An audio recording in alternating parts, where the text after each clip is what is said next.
Hello, I'm Greg Rinckey. I'm one of the founding partners of Tully Rinckey. Today, we're going to be discussing how to negotiate with a school's committee on special education. So it's important for you to understand and know your rights under the IDEA Act. The Individuals with Disabilities Education Act gives you the right to participate in decisions and advocate for appropriate services for your child. It's important when you have these meetings that you come prepared with documentation. You'll be given notice of these meetings, so come prepared.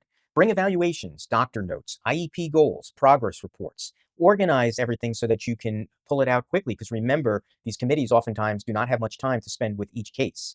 Be clear about the goals that you want for your child and their specific needs. You want to focus on how the requested services will help your child succeed, not just what you want, but why it's needed and how that's backed up with the evidence that you brought in to the meeting. Stay calm, focused, and respectful. It's easy to get emotional when we're talking about our children and needs for our children, but it's very important to stay calm and respectful. If you need a break, that's fine. Take a break, ask for a break. Everyone understands that these are important decisions and they are going to become emotional, but it's important to remain respectful. You want the committee to like you and basically grant you what you're looking for. So it's important to be an advocate, but advocate with respect. You want to ask questions and push for clarity. If you don't understand something or the special education committee is pushing back, ask why.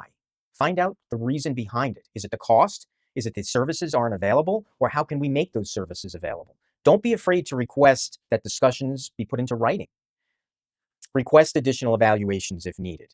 If they're going to deny based on they don't believe there's a need for it, request that there be an additional evaluation. Or if you disagree with the recommendation of the Special Education Committee, ask for additional evaluations. And it's also your right to ask for an independent education evaluation. Oftentimes, schools don't want to provide that because they're costly, but those evaluations can become very good evidence in advocating for what your child needs.